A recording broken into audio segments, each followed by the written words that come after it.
In this video, we're going to look at some more standard exercises involving rings, focusing more on homomorphisms and ideals and quotient rings than we did in the previous video. Okay, so for our first two examples are on the board. Let's look at this first one. So let's say that we've got a function defined from 2x2 matrices with entries in R to the real numbers R. And let's just say our standard notation will be this 2x2 matrix A, B, C, D.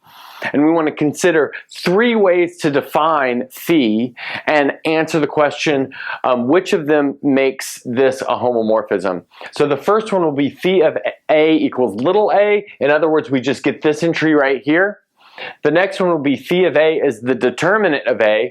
And then finally, the last one will be phi of A equals the trace of A. In other words, the sum of the diagonal elements.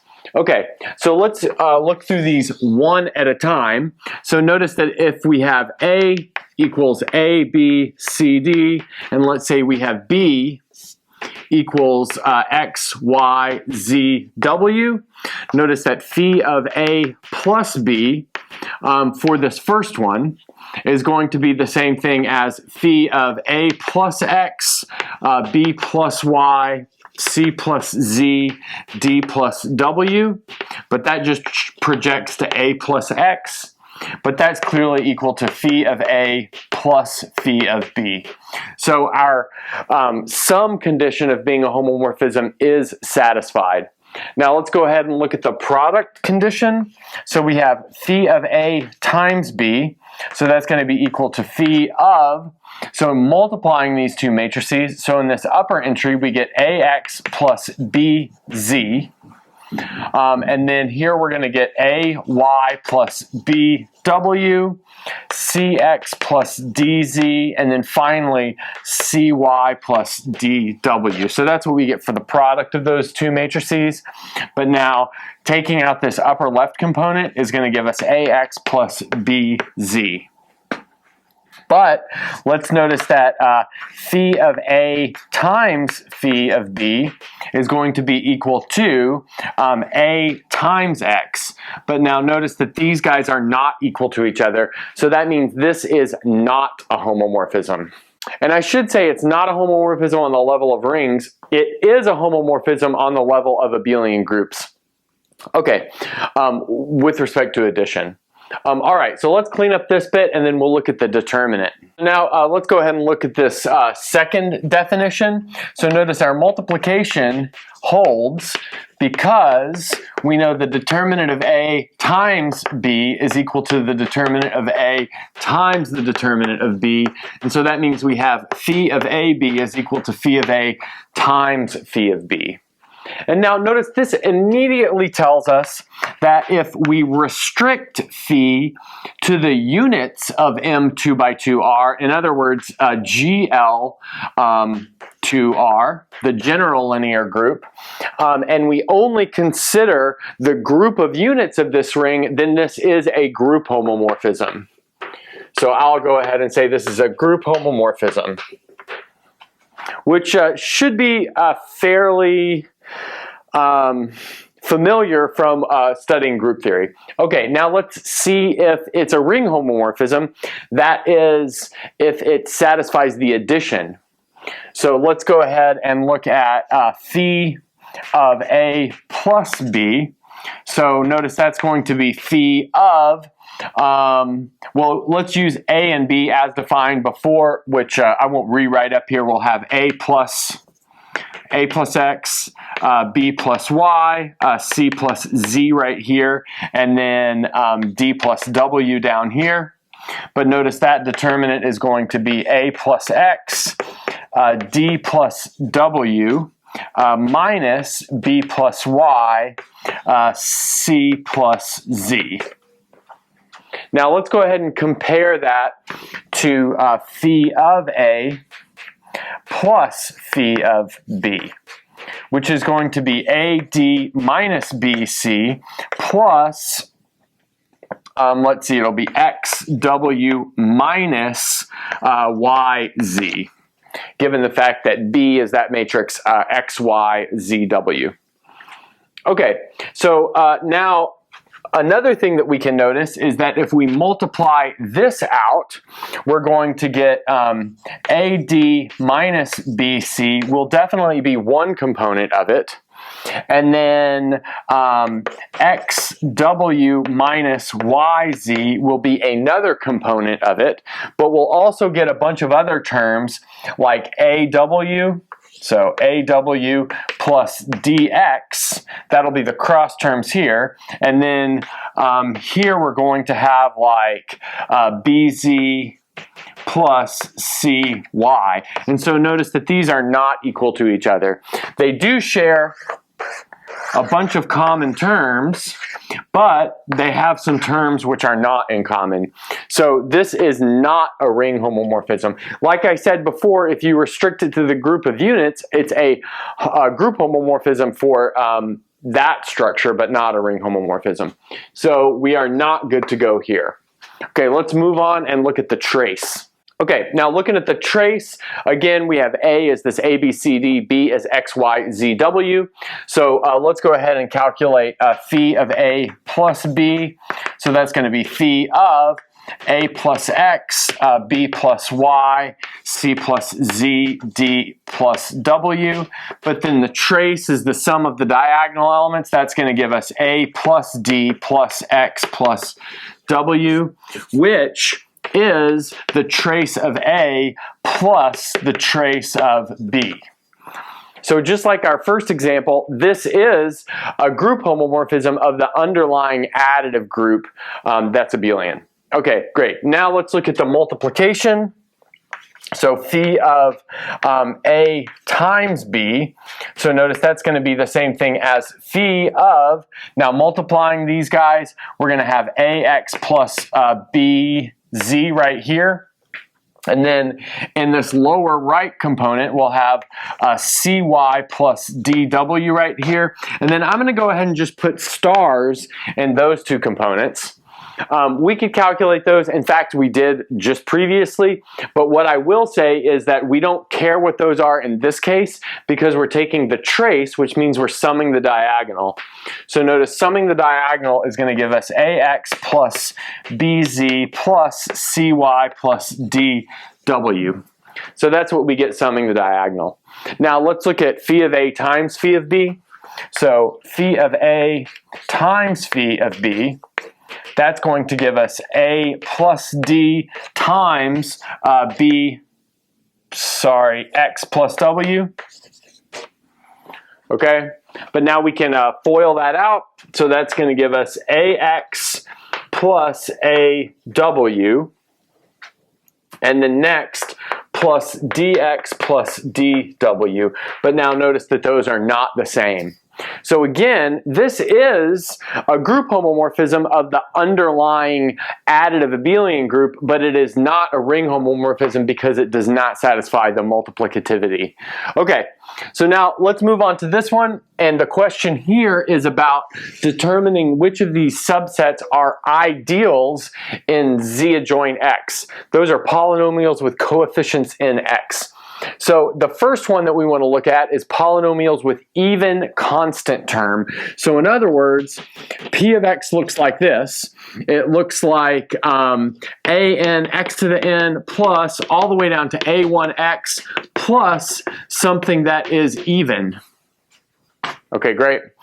But what I want to use is the fact that we can factor an x out of this big first bit. So we can go ahead and write that as x times q of x, where q of x is really just any polynomial, and then plus something that's even. So I'll go ahead and write that as 2k, where k is some integer. Great. So if we've got a polynomial with even constant term, then it has this structure. Now the next thing I want to do is check that this is a subring, because remember, an ideal is a subring with some additional structure. So let's go ahead and use the subring test for this. So I'll recall that real quick. So S in R is a subring. If and only if, for all R, maybe we'll say A and B in S, A minus B is in S, and AB is in S. So it needs to be closed under subtraction and then closed under multiplication. So notice this closed under subtraction makes it a subgroup in the underlying additive group, and then the multiplication gives us the subring. Okay, great. So let's go ahead and say we've got a P1 of X, which is defined by this condition. So in other words, we can write it as X Q1 of X plus 2 K1. And then let's say we have a P2 of X, which is equal to X Q2 of X plus 2 K2. So those are both polynomials with even constant terms. Now it's easy to check that if we take P1 of X minus P2 of X, that's going to give us X times the quantity Q1 of X minus Q2 of X plus 2 times the quantity K1 minus K2, which is of the form that we need. Let's go ahead and say that I is the name of the ideal for elements of this form. So in other words, we could say that P1 minus P2 is in I. Okay, so that's the subtraction part of being a subring. Now let's look at the multiplication. So if we have P1 of X times P2 of X, so we can FOIL this thing out. And the great trick of writing it this way is that foiling it out is really simple. If we had left it in this form, it would have been a bear to multiply this thing out. So let's see what we get here. We're going to get X squared times Q1 X Q2 of X plus X times Q1 of X plus Q2 of X plus 4 times K1 K2. But notice all of this bit at the beginning can have an X factored out of it. And then this thing at the end is an even number, so it satisfies this rule. Okay, so this thing is a subring. So I'll clean up the board and then we'll show that it's an ideal. Okay, so we showed that elements of this form form a subring. Now we're ready to show that they indeed form an ideal. So let's go ahead and suppose that we have P of X in I. In other words, P of X can be written in this form. And let's take an arbitrary element, F of X, from Z of X. And then by our absorption property, which is what we need to show in order for this to be an ideal, what we want is that P of X times F of X satisfies this property that it's inside the ideal. Okay, so I'm going to do the same kind of thing that I did for P of X for F of X. In other words, I'm going to write F of X as X times G of X. So that's everything of degree 1 and higher, plus our constant term, which we don't know if that's even or not, so I'm not going to put 2 times k, maybe I'll just put L, and here L is just some integer. It's any integer. Now let's go ahead and check P of X times F of X. Notice we're in a commutative ring here, so that means we only need to check this absorption property from one side, not both sides. But notice by multiplying this guy out with this guy, we're going to have the following. So we'll have X squared P of X times G of X. And then after that, we will have plus 2k x times G of X plus L x times Q of X, and then plus 2KL. And I just realized when I multiplied out in my last little bit while checking for a subring, I made a little mistake while foiling out those polynomials. I'll let you guys check. It was a simple mistake that you can easily fix. But now notice from all of this first bit, we can factor an x out.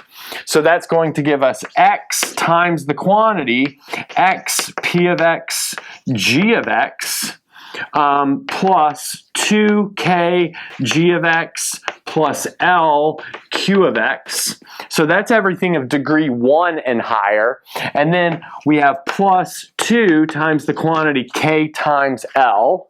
In other words, we've got an even number over there. So this is Ni, which means we do have an ideal in this case. So this is an ideal. Okay, great. I'll clean up the board and then we'll move to part 2. Okay, now looking at part 2, our condition is that we have polynomials whose coefficient of x is even. And now this maybe looks pretty similar to even constant term, but let's see if it's also an ideal. So notice in this case, we can write p of x in the following form. So we can write this as x squared times q of x plus 2k times x. So there's my even coefficient of x plus L. And so notice this is going to be the standard form for an element from this ideal. Okay, great. Now let's go ahead and check that this is a subring. And again, we use the subring test. So let's suppose that pi of x equals x squared qi of x plus 2ki of x plus li. And let's say this is for I equals 1 and 2. So we've got 2 of those guys. So now it's pretty easy to check that P2 of x minus P1 of x is indeed of the right form. So this goes exactly like it did in the previous step, so I won't even worry about that. So now let's go ahead and multiply these and see if it works out. So we have P2 of x times P1 of x. Okay, so this is going to be a little trickier, so I'll write out all the details. So this is going to be x squared q2 of x plus 2k2 of x plus L2 times x squared q1 of x plus 2k1 of x, times x plus L1. Now we've got to FOIL that out, and so there's a bunch of terms that we need to deal with. So let's look at all of the terms x squared and higher, and we can actually take care of those all at once. So notice all of the terms x squared and higher can be given in the following way. So we'll have x squared times q2 times q1. So q1 of x, q2 of x. So that's from multiplying the first term in each of them, okay? And then notice we're also going to get plus L1 times this thing. So that's going to be L1 times Q2 of x plus L2 times Q1 of x. Okay, so that's what we get from the constant terms times everything of degree 2 and higher in the other polynomial. And then we have these cross terms, which are going to be 4k1, k2. Okay, and then I've factored an x squared out of that whole thing. Okay, fantastic. Now we can go ahead and look at what about the rest of it. So let's go ahead and look at the coefficient of x. So the coefficient of x is going to be gotten by this product right here plus this product right here. But notice each of those is going to have a 2 in it, so we can write that as 2 k1 L2 plus k2 L1 times x. So we have that. And then finally our constant term will be L1 L2. Now notice, is that in the right form? It is. Everything here is degree 2 or higher. Here we have an even coefficient of x, and then really anything that we want for the coefficient of the constant term. Okay, so this is a subring. I'll clean up the board and we'll check to see if it is an ideal. Okay, we just checked that this thing forms a subring. Now we're going to check to see if it's an ideal. So let's go ahead and take an arbitrary element from the ring, but write it in this form without the restriction that we have evenness here. So we can write this as x squared g of x plus mx plus n. And so this is going to be an element from z of x. Every element in z of x can be written in this way. Notice I don't have any restrictions there. So now we want to check our absorption property. So we need to calculate f of x times p of x. And the first thing that we'll do is we'll see what's happening with everything that has a coefficient, or sorry, degree 2 and higher. So in other words, everything that we can factor an x squared out of. So notice we will have the first term in each of them multiplied. That will give us x squared g of x times q of x. Because notice if you multiply these two, you get x to the fourth g times q, but I take 1x squared out. And now we have the first term times the last term in each. So notice that's going to give us plus n times q of x plus m times g of x. And then finally we have the middle terms in each. So that's going to give us plus 2km times x squared, but I factored that out. Okay, so there's my coefficient of x squared. Really, I should say all of the parts of my product that have degree 2 and higher. Okay, so now let's see what we get for the coefficient of x. So the only way to get a coefficient of x is taking the constant term in one and multiplying it to the x term in the other. So if we do that, notice we're going to get L times m plus 2k times n times x. And then our constant term is going to be L times n. But what we want is for this thing to be even, where m and n are totally arbitrary. But notice L and m are both 1, then that term is odd.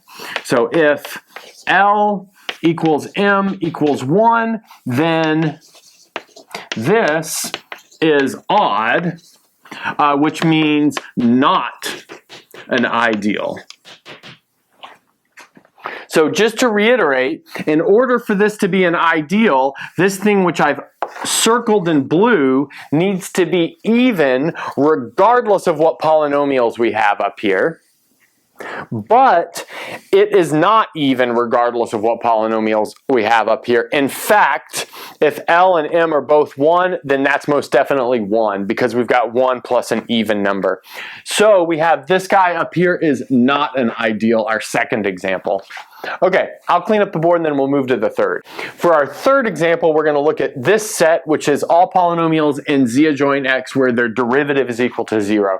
This is really like their formal derivative because we don't have the notion of a limit or anything inside of z bracket x. Okay, so let's see what we can do to show that this is a subring. Remember, that's the first step of showing that anything is an ideal. So let's go ahead and suppose that, well, let's call this I real quick. And then let's suppose that f of x, or maybe we'll call it p of x and q of x are inside I. So notice the entry fee to be inside of I is that we know if we take their derivatives and plug in 0, we necessarily get 0. Okay, so we'll use the subring test again. So let's go ahead and take p of x minus q of x, take their derivative, and then set x equal to 0. So that will test whether or not their difference is inside this set. But it is because this is p prime of 0 minus q prime of 0, which is 0 minus 0, which is 0. So what that tells us is that p of x minus q of x is inside this set I. So let's go ahead and take their product and see if that's inside the set. So we want to take p of x times q of x prime, set x equal to 0, and see if that's equal to 0.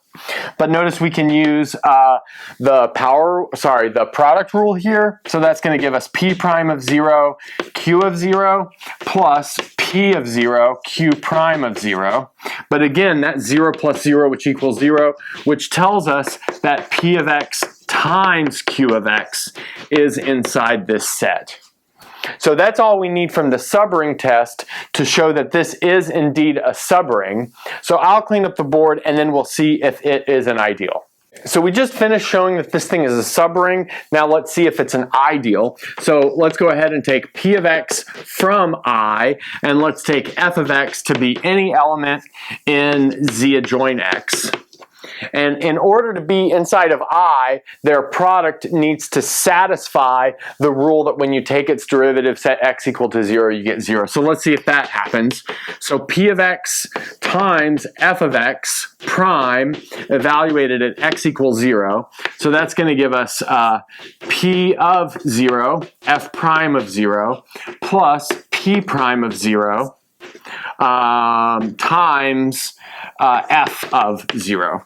Well, notice this part will go to 0, right? But this thing right here is not necessarily equal to 0. Because we know P itself is not necessarily equal to 0. And we can actually do a nice simple example to show that. So here's our counter example for this not being an ideal. And that would be, let's take 3, the constant polynomial inside the ideal. So notice that if you take the derivative of 3 and plug in 0, you get 0. Well, that's like totally obvious because the derivative of a constant is always equal to 0. And then let's take f of x equal to, you know, really pretty much anything. Let's take it equal to maybe x. Okay, great. But let's see that if we have P of x, f of x prime, so the derivative of that thing is going to be P evaluated at 0, and then f prime evaluated at 0, but then plus the other part, which is already 0 by that general property over there. But P evaluated at 0 is 3. F prime of x is 1. Evaluate that at 0, you get 1. So you get 3 times 1, which is equal to 3, which is not equal to 0. So this guy is also not an ideal. Okay, so I do want to tweak this a little bit to turn it into an ideal, and I'll leave that as an exercise. What if instead we replace the derivative with just the function itself evaluated at 0? Will that be an ideal? So I think you can use the same strategy, and in this case it will be an ideal because there's no need to take derivatives. Or what if we require that the original function evaluated at 0 be equal to 0 and its derivative be equal to 0? Well, so then again, it's an ideal. And that's kind of for the same reason, because in this case, we would get a 0 from this component as well. Okay, good. So I'm going to clean up the board and then we're going to do one more set of examples. Okay, we're going to look at 2 more examples. The first one is this. So let's suppose that R is a commutative ring with 1, and the characteristic of R is P, which is a prime. Then, for all A and B in R, if we take A plus B to the P power, it's the same thing as A to the P plus B to the P. So sometimes this is called like the first year's dream or something, because you would like to be able to FOIL this out and just get A to the P plus B to the P, but it doesn't work unless the characteristic is P. Okay, so this is going to require the binomial theorem within rings, which is pretty easy to prove, but we won't do it super carefully here. So this is going to be the sum, k equals 0 to p, of p choose k, a to the k, b to the p minus k. Okay, great. So that's just a binomial expansion. Now what I want to do is notice that this binomial coefficient is happening inside of the ring, so I'll call it p choose k r. Now the next thing I want to do is take out the first part of the sum and the last part of the sum. So notice the first part of the sum will be p choose 0, which that's just 1, and then we'll have a to the 0, b to the p, so we have b to the p, plus, now we have our sum k equals 1 to p minus 1 of p choose k inside of the ring, a to the k, b to the p minus k, and then our very last term, which is p choose p, a to the p, and p choose p is 1. So we've got something like that going on. Now, the next thing I want to notice is we need to interpret this binomial coefficient inside the ring, and we'll do that in the following way. So p choose k r, so in other words, binomial coefficient inside of the ring, we will interpret as the identity element added to itself p choose k times, where this p choose k is happening inside the natural numbers. Now, the next thing that I want to notice is that for all k between 1 and p minus 1, we can write the following. P choose k is equal to p factorial. Actually, let's maybe go ahead and write this as p times p minus 1 all the way down to p minus k plus 1 over k factorial. Okay? But notice that k factorial is made up only of numbers less than or equal to p minus 1. So that means none of these numbers in k factorial share factors with p. So that means we can write this as p times everything left over, p minus 1 and then p minus k plus 1 over k factorial. And then just to reiterate, none of the things in the denominator here share a factor with p, but we know this whole thing is a natural number. So what that tells us is that this k factorial has to have all of its factors inside of this numerator. In other words, this is a multiple of p inside of the natural numbers.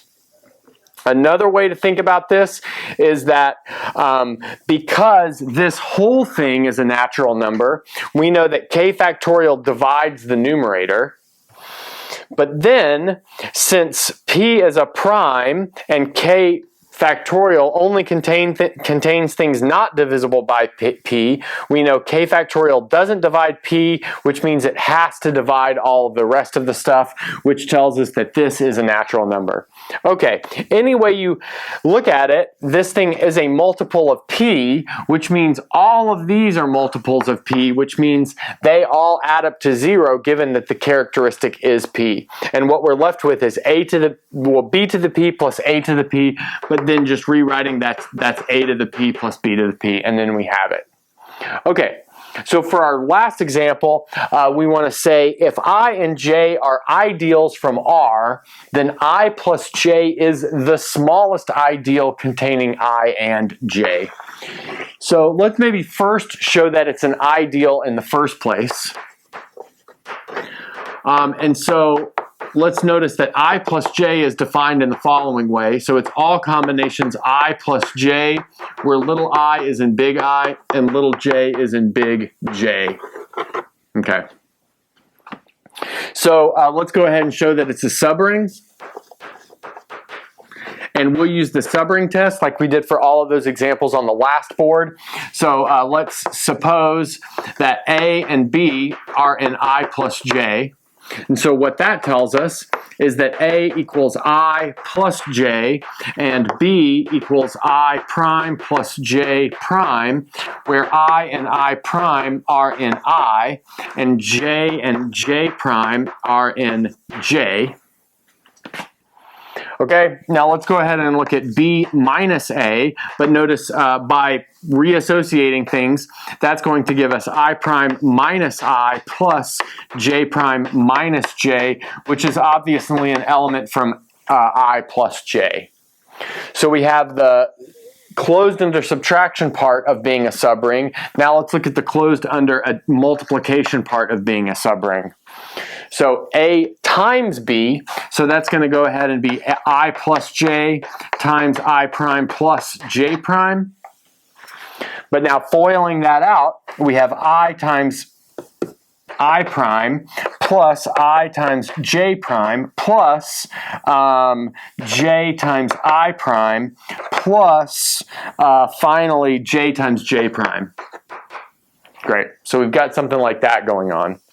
Then, using the fact that I is an ideal, we know that this is an element from I. So let's see why we know that. Well, I times I prime, both of those guys are in I, so because I is a subring, that's obviously an I.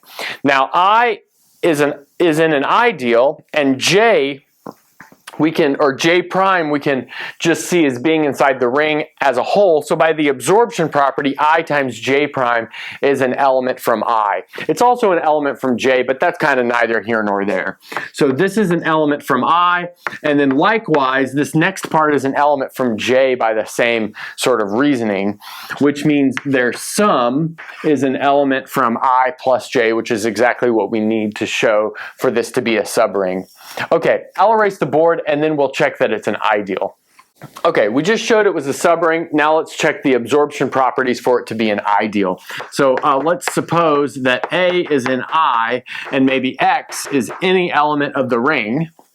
But notice that tells us that A has a special form. It's I plus J, where little I is in big I and little j is in big J. Now let's look at AX. So notice AX is equal to I plus J times X, but that's IX plus JX. But then using the fact that I is an ideal and J is an ideal, we know that IX is an element from I, JX is an element from J, which makes this whole thing an element from I plus J. Okay. And then the other direction is similar. So if we look at XA, we're going to get XI plus J, which is XI plus XJ, which is again an I plus J for kind of the same reason. Okay, good. So we know this is an ideal. Now let's get to this next part where it is the smallest ideal containing both I and J. Okay, so we showed that I plus J is an ideal. Now let's show that it contains I and J, and then it's the smallest ideal that does that. So notice that I is a subset of I plus J, and that's because if we have a little I in I, then that means we can write little I as little I plus 0, which is in I plus J, viewing 0 as an element from J. We know 0 is an element in J because J is a subring. Okay, and then similarly, J is going to be a subset of I plus J.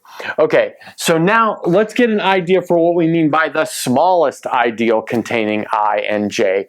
So what we want to do is suppose that we have another ideal. So K is in R is an ideal such that K contains I and J. So in other words, I is contained in K and J is contained in K. And then the smallest part will be shown by the following condition. So we're going to want to show that this means that I plus J is contained in K. So that means that I plus J is smaller than K, which makes I plus J the smallest, because here we're taking K to be any other ideal that satisfies this condition. Okay, so to reiterate, our condition that we're putting on this is that we want an ideal that contains I and J. But then, if we have any ideal containing I and J, then it also has to contain I plus J. That's what we want to end up with. And that will prove the minimality of this I plus J under this condition. Okay, good. So let's see how we can do that. So let's go ahead and suppose that A is in I plus J.